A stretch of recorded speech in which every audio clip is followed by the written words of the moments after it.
देशाचा उद्रेक चालू आहे, त्या उद्रेकची पडसाद ठाण्यामध्ये पण आलेली आहे. आता ही लाट कुठं देशभर पसरलेली आहे.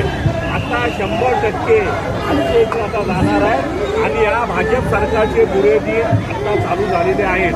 आम्ही ठाणेकर म्हणून या युवाच्या मागे आहोतच आणि ह्या पुढे राहणार आहोत. पण खऱ्या अर्थाने जर या सरकारला आपली काय ती नैतिकता असेल तर धर्मेंद्र प्रधान यांनी राजीनामा देणे काळाची गरज आहे.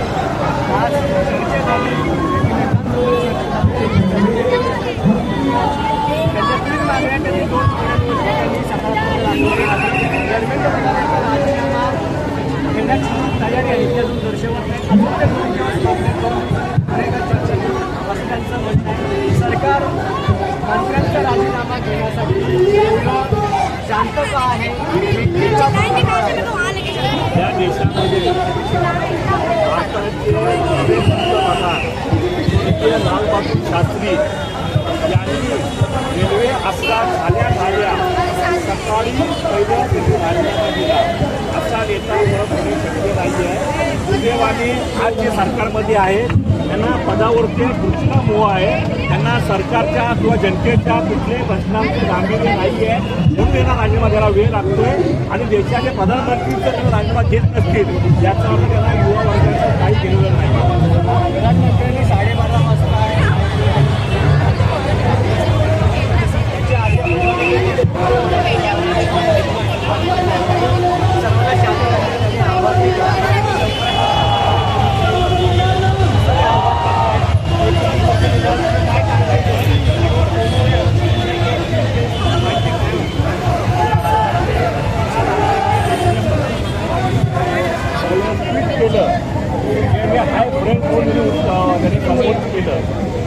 त्यांना त्या रात्री कदाचित स्वप्नामध्ये सुखदेव भगतसिंग आणि राजगुरू दिसले असतील. कारण की आज देशात जो तो रस्त्यावर उतरलेला आहे तो आज सुखदेव, राजगुरू आणि भगतसिंग यांच्या रूपाने उतरलेला आहे. आणि हे जे आता जे हा दोन आता वाढलेला आहे हा जोपर्यंत हा सरकार कोसळत नाही तोपर्यंत हा शांत होणार नाही.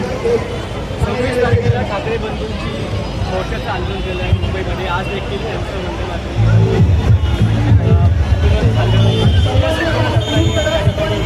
आणि आता राजकीय पक्षाचा फायदा घेत आहे कसं पाहताय? मला पुन्हा आपल्या माध्यमातून सांगू इच्छितो या देशाचं भवितव्य तरुणांच्या हातामध्ये असणार आहे आणि यापुढे त्यांच्या हातातून राहणार आहे. आता सरकारच्या पायाखाली वाळू सरळ केली आहे. राहिली गोष्ट दोन्ही ठाकरे बंधूंचं तर दोन्ही ठाकरे बंधूंचे आवाहन केले ते महाराष्ट्राच्या कानापुरते देशाच्या कानापुरते तरुण येणार आहे.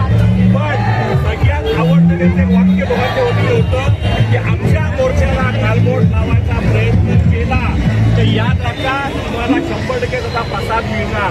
या वाक्यामुळे सत्ताधारी पक्षातल्या नेत्यांची मनोयुक्त सामील होणार आहे. अरे सरकार हमसे डरती है, सरकार हमसे डरती है.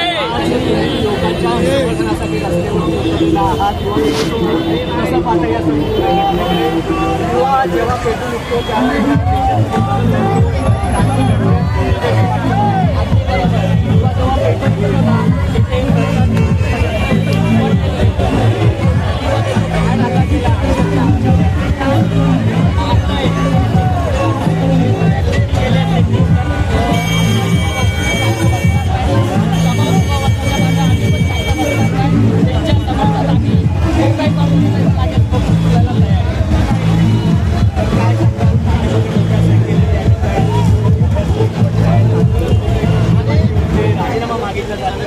आणि हे प्रकरण वाढत चाललेलं आहे.